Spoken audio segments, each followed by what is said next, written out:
दिया इसके लिए आपका धन्यवाद, हम प्रभु का धन्यवाद करते हैं। ज़्यादा समय ना बिताते हुए हम प्रभु के वचन की ओर जाएंगे। हम पढ़ेंगे दूसरा इतिहास 7:14 हम पढ़ेंगे। तभी यदि मेरी प्रजा के लोग जो मेरे कहलाते हैं दीन होकर प्रार्थना करें और मेरे दर्शन के खोजी होकर अपनी बुरी चाल से फिरे, तो मैं स्वर्ग में से सुनकर उनके पाप क्षमा करूंगा और उनके देश को ज्यों का त्यों कर दूंगा। प्रभु का धन्यवाद करते इस वचन के लिए। हमने कई बार इस वचन के ऊपर कई बार प्रचार किया, इस वचन के बारे में कई बार बताया है। फिर से मैं आप सभी को इस वचन के बारे में फिर से बताना चाहती हूँ। हम देखेंगे यदि मेरी इसकी 14 में हम देखेंगे यदि मेरी प्रजा के लोग जो मेरे कहलाते हैं।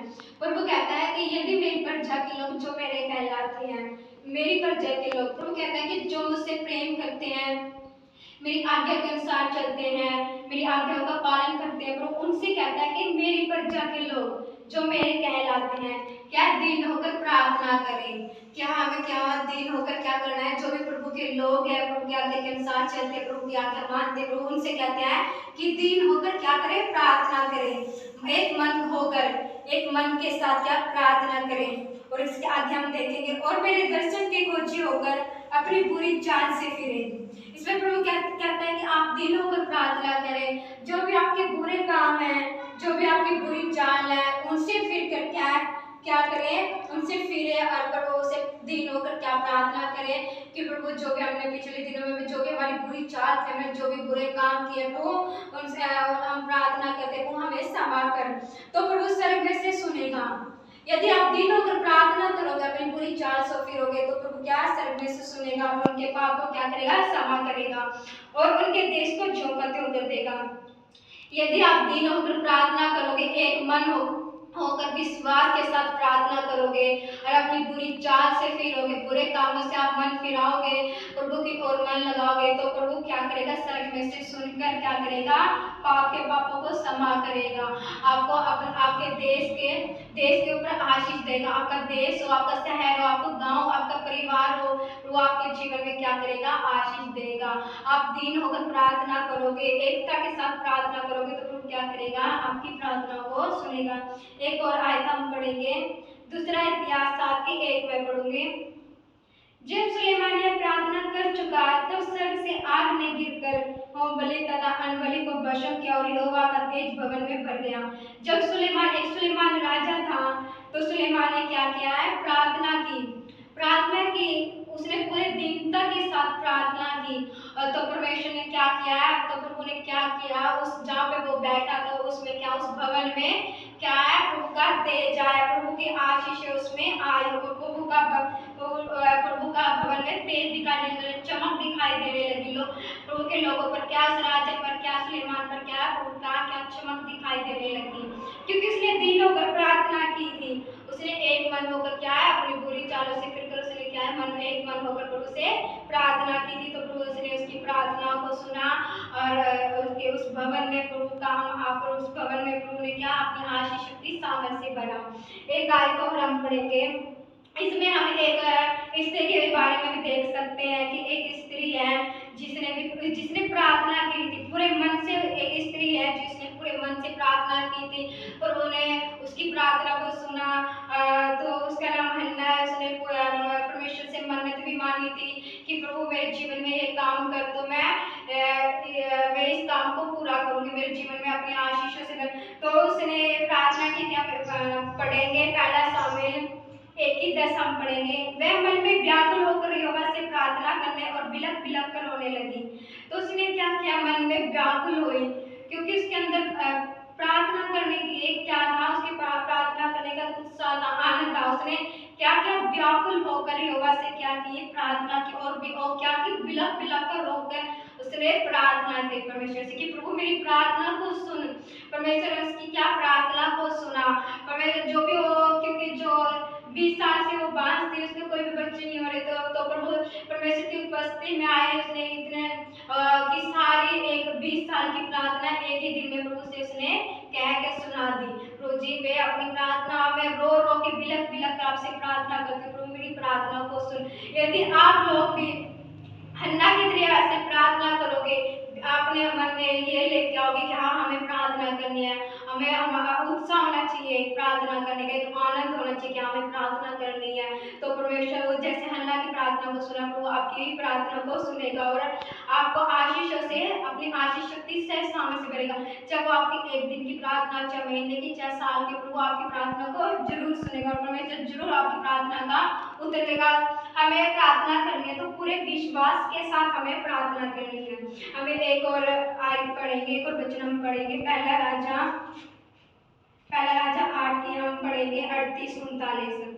तब यदि कोई पुरुष या तेरी प्रजा इस्राएल अपने अपने मन का दुख जान ले और गिड़गिड़ा के साथ प्रार्थना करके अपने हाथ इस भवन की ओर फैलाए, तो तू अपने सिर के निवास स्थान में से सुनकर क्षमा करना और ऐसा करना कि एक एक के मन को जांच कर उसकी समझ चाल के अनुसार उसको फल देना। तू ही तो सब मनुष्य के मन के भेदों को जानने वाला है। इसमें हम देखते हैं कि जैसे हन्ना ने रो रो के वो बिलख बिलख के प्रार्थना की, तो हम इसमें भी देखते हैं कि क्या इस्राएल ने अपने अपने मन का दुख जान लिया। उन्होंने अपने अपने मन का दुख परमेश्वर की उपस्थिति में लेकर आए, प्रार्थना के साथ अपना अपना मन का दुख बताया, प्रार्थना में पूरे मन के साथ उन्होंने प्रार्थना की, प्रार्थना में वो अपना दुख बताया परमेश्वर से। तो उन्होंने गिड़गिड़ा के साथ बिलख बिलख कर क्या की, प्रार्थना की और परमेश्वर ने अपना हाथ भवन की ओर फैलाया। तो परमेश्वर ने अपने स्वर्गीय निवास स्थान में से सुनकर क्या किया, जो उन्होंने गलती अपराध की करके क्षमा किया, उनकी प्रार्थनाओं को सुना और उनके मन को जांच कर उनकी समझ चाल के अनुसार उनको फल दिया। परमेश्वर, हम प्रार्थना करते हैं, हम पूरे मन के साथ भी प्रार्थना करते हैं, तो परमेश्वर हमारी प्रार्थना को देखता है कि हम पूरे मन से प्रार्थना करते हैं, दीनता के साथ प्रार्थना करते हैं, या हमारी प्रार्थना एक दिखावा है। परमेश्वर हमारे मन को जांचता है, हमारी चाल को देखता है, तभी उसके संसार को हमें क्या फल देता है। जैसे हन्ना ने प्रार्थना किया, हन्ना ने पूरे मन के साथ, पूरे बिलख बिलख के साथ क्या रो रो के परमेश्वर की उपस्थिति में आकर परमेश्वर के सामने उसने प्रार्थना की, तो परमेश्वर ने उसके मन को जांचा, उसकी चाल को देखा, तो परमेश्वर ने उसकी क्या प्रार्थना को सुना। हम एक और आयत पढ़ेंगे इसमें 43। तब तू स्वर्ग में से सुनकर उनकी प्रार्थना और गिड़गिड़ा को सुनकर उनका न्याय कर। तो परमेश्वर स्वर्ग में से सुनकर जो भी परमेश्वर की इच्छा के अनुसार चलते हैं, पूरे दीनता के साथ, उपवास के साथ प्रार्थना करता है, एक मन होकर प्रार्थना करता है, परमेश्वर उनकी स्वर्ग में से सुनता है और वो उनको उसका फल, उनके न्याय के अनुसार, उनकी प्रार्थना के अनुसार वो उनको फल जरूर देता है। तो हम इसमें एक और आयत हम पढ़ेंगे, याकूब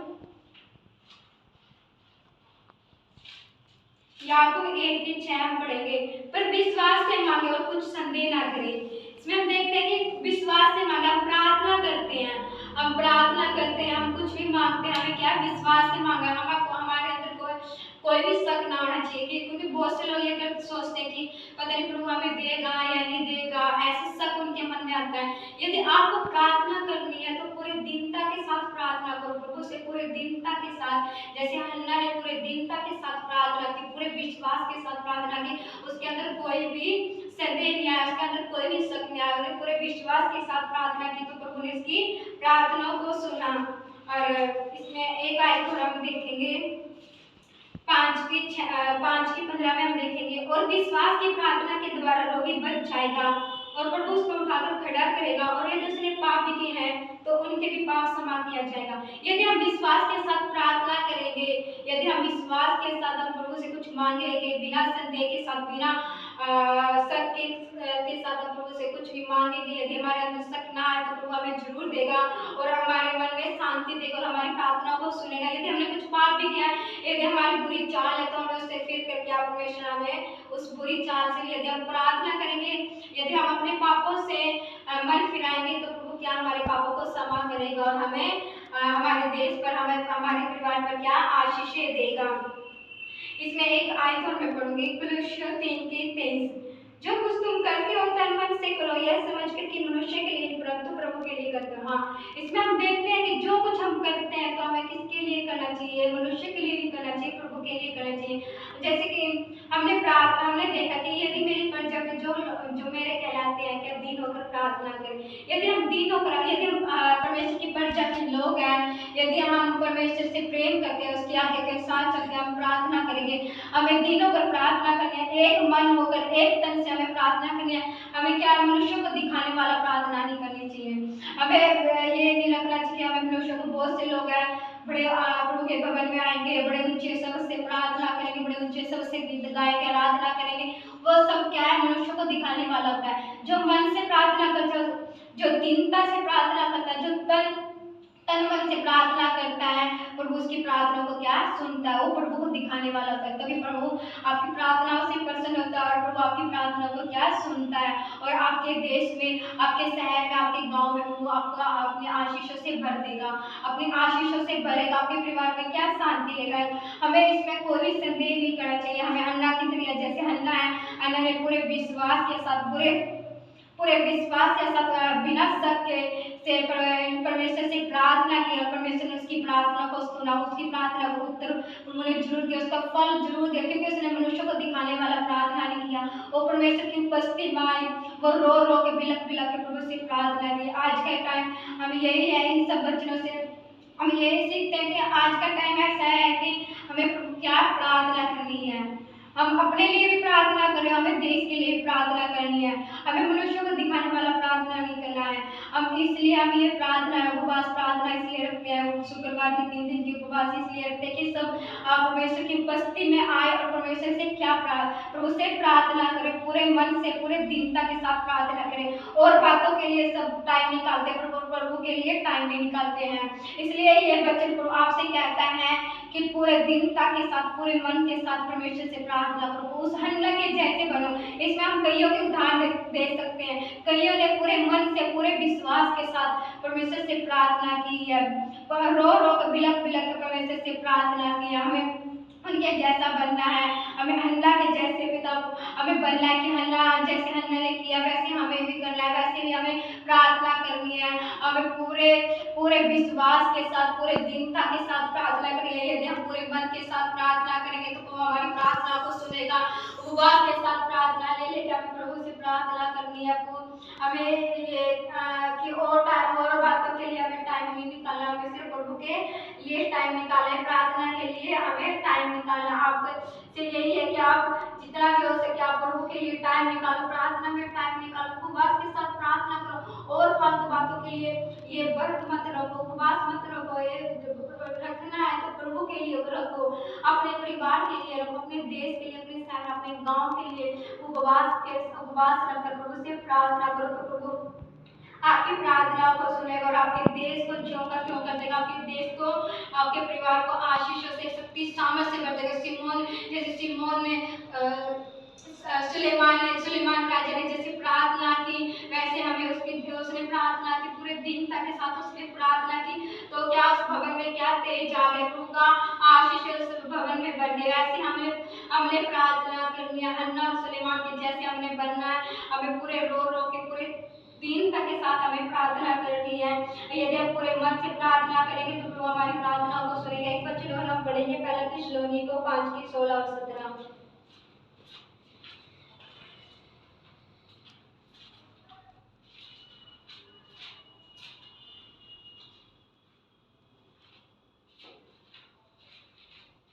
पहला थिस्सलुनीको 5:17 हम पढ़ेंगे।